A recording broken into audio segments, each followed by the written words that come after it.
વિદ્યાર્થી મિત્રો, મારી યુટ્યુબ ચેનલમાં તમારું હાર્દિક સ્વાગત છે.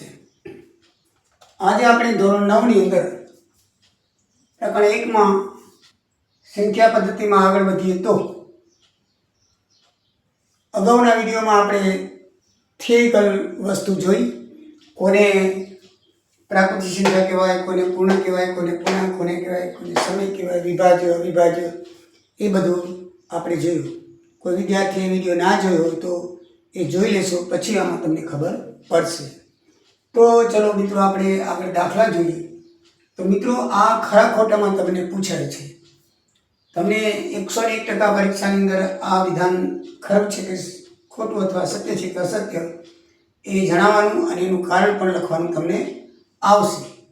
તો પહેલાં તો ઉદાહરણ નંબર 1 ની અંદર 3 વાક્યો આપેલા છે, એમાંથી કદાચ પૂછે, અથવા તો સ્વાધ્યાય 1.1 નો ચોથો દાખલો છે, એમાં પણ 3 વાક્ય આપેલા છે, એમાંથી પૂછે. આ 6 વાક્યોમાંથી તમને કોઈ પણ 1 અથવા 2 વાક્ય પરીક્ષામાં પૂછાય છે. તો સૌથી પહેલાં આપણે ઉદાહરણ નંબર 1 નું પહેલું વાક્ય લઈએ. દરેક પૂર્ણ સંખ્યા એક પ્રાકૃતિક સંખ્યા છે. દરેક પૂર્ણ સંખ્યા, તો પૂર્ણ સંખ્યામાં કોનો સમાવેશ થાય? જો 0, 1, 2, 3, 4 નો. જ્યારે પ્રાકૃતિક સંખ્યામાં 1, 2, 3, 4 0 નથી આવતું. એથી વિધાન શું કહેવાય? અસત્ય કહેવાય.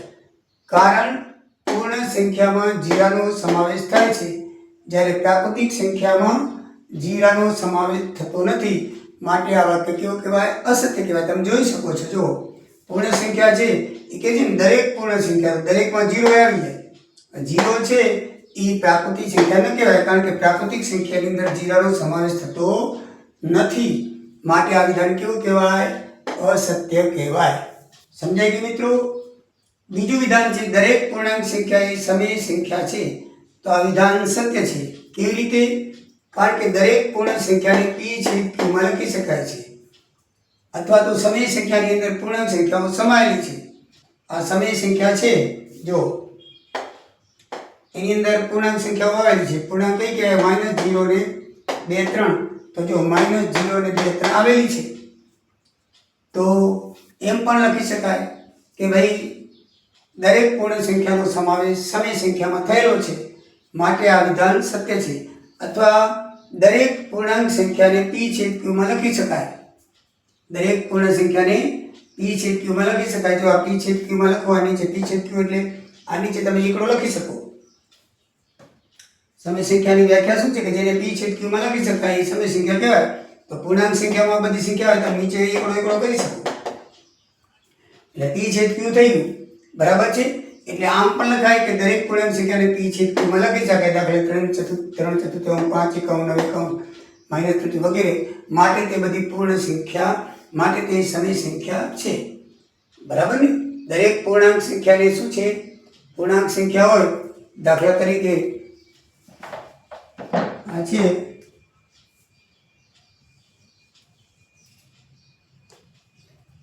આ પૂર્ણાંક સંખ્યાઓ કઈ કહેવાય? -1, -2, 0, 1, 2. એને તમે આમ p છેદ q માં લખી શકો. એને p છેદ q માં લખી શકો. એટલે એ કેવી કહેવાય? સમય સંખ્યા કહેવાય. એટલે આ પૂર્ણાંક સંખ્યા છે એનો સમાવેશ સમય સંખ્યામાં થયેલો છે, માટે દરેક પૂર્ણ સંખ્યા એ સમય સંખ્યા છે. એ વાક્ય કેવું કહેવાય? સત્ય. ત્રીજું, દરેક સમય સંખ્યા એ પૂર્ણ સંખ્યા છે. આનાથી ઉલટું, આમાં પૂર્ણાંક સંખ્યા એ સમય સંખ્યા છે, આમાં સમય સંખ્યા છે પૂર્ણાંક સંખ્યા. હવે આ સાચું હોય તો આ તો ખોટું છે, બરાબર છે. એનાથી ઉલટું છે. શું કામ? કારણ કે પૂર્ણાંક સંખ્યામાં ઋણ, શૂન્ય અને પ્રાકૃતિક આ 3 પ્રકારની આવે. આપણે જો અહીંયા પૂર્ણાંક સંખ્યામાં જો ઋણ, શૂન્ય અને પ્રાકૃતિક આ 3 સંખ્યાનો સમાવેશ થાય છે, જ્યારે અપૂર્ણાંક સંખ્યા એ નથી આવતી. આવે છે? આવી અપૂર્ણાંક સંખ્યા ક્યાંથી આવે? નથી આવતી ને. તો પછી પૂર્ણાંક સંખ્યા, બધી પૂર્ણાંક સંખ્યા છે એ સમય સંખ્યા ક્યાંથી હોઈ શકે? કારણ કે આમાં અપૂર્ણાંક તો આવતી નથી. અપૂર્ણાંક હોય તો એ સમય સંખ્યા થઈ શકે, બરાબર ને? તો એટલા માટે આ વિધાન કેવું છે? ખોટું છે. કારણ કે પૂર્ણાંક સંખ્યામાં ઋણ, શૂન્ય અને પ્રાકૃતિક સંખ્યા 3 પ્રકારની સંખ્યા આવે છે. અપૂર્ણાંક સંખ્યાઓ આવતી નથી. જ્યારે સમય સંખ્યામાં 3 ઉપરાંત અપૂર્ણાંક પણ છે. જો માઇનસ છે, શૂન્ય છે, ધન છે ને અપૂર્ણાંક પણ સંખ્યાઓ છે એનો સમાવેશ થાય છે.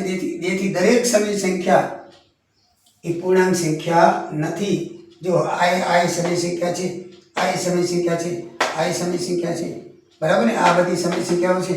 તમે આને પૂર્ણાંક કહી શકો, આને પૂર્ણાંક કહી શકો. જો આ પૂર્ણાંકમાં સમાવેશ થાય, આને પણ પૂર્ણ સંખ્યા કહેવાય. આ પૂર્ણાંકમાં આવે, આ પૂર્ણાંકમાં આવે, આ પૂર્ણાંકમાં, પણ આ પૂર્ણાંકમાં આવતી નથી. એટલે બધી સમય સંખ્યાઓને પૂર્ણ સંખ્યા કહેવાય નહીં. સમજાઈ ગયું મિત્રો? પછી ઉદાહરણ નંબર સ્વાધ્યાય 1.1 દાખલો છે. દરેક પ્રાકૃતિક સંખ્યા પૂર્ણ સંખ્યા છે.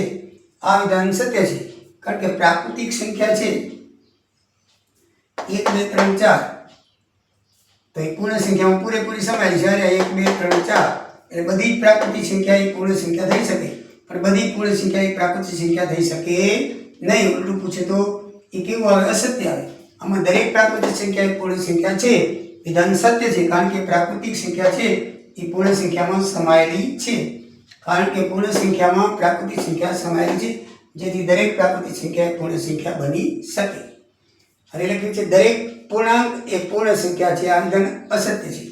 કે દરેક પૂર્ણાંકમાં જો માઇનસ આવે, બરાબર છે, 0 આવે, 1 2 3 આવે. જ્યારે પૂર્ણમાં 0 ને 1 2 3 આવે, માઇનસ આવે નહીં, એટલે દરેક પૂર્ણાંક પૂર્ણ ન કહેવાય. આને પૂર્ણ સંખ્યા ન કહેવાય, આને પૂર્ણ સંખ્યા ન કહેવાય, આ બધાને કહેવાય. એટલે બધી સંખ્યા છે એને પૂર્ણ ન કહેવાય. જો માઇનસને પૂર્ણ સંખ્યા ન કહેવાય, કારણ કે પૂર્ણ સંખ્યામાં માઇનસનો સમાવેશ થતો નથી. તેથી આ વિધાન કેવું કહેવાય? અસત્ય કહેવાય. કારણ કે પૂર્ણાંક સંખ્યામાં ઋણ સંખ્યાઓ આવેલી હોય છે, જ્યારે પૂર્ણમાં ઋણ સંખ્યાઓ આવેલી હોતી નથી. જેથી આ વિધાન ખોટું છે, અસત્ય છે. ત્રીજું વિધાન, દરેક સમય સંખ્યાઓ એ પૂર્ણ સંખ્યા છે. આ વિધાન અસત્ય છે. દરેક સમય સંખ્યાઓ, આ સમય સંખ્યામાં આટલી બધી આવે, બરાબર છે, તો એ બધી પૂર્ણ સંખ્યાઓ કહેવાય.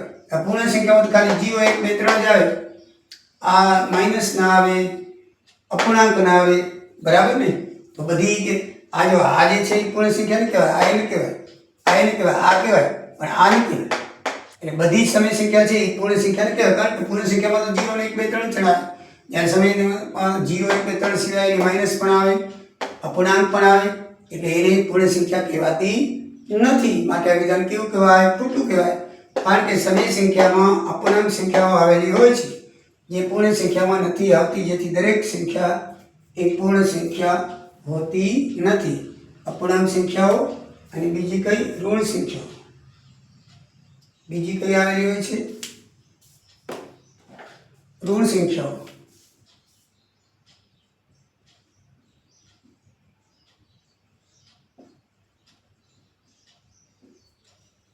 આવેલી હોય છે એટલે પૂર્ણ સંખ્યામાં આવતી નથી. ઋણ અને અપૂર્ણાંક આવેલી માટે બધી જ સંખ્યા અસમય જે સમય છે એ બધી સમયવાળી પૂર્ણ સંખ્યા નહીં કહેવાય. ઋણ અને અપૂર્ણાંક કહેવાય નહીં, એટલે બધી જ ન કહેવાય. બરાબર છે? એટલે વિધાન કેવું કહેવાય? ખોટું કહેવાય.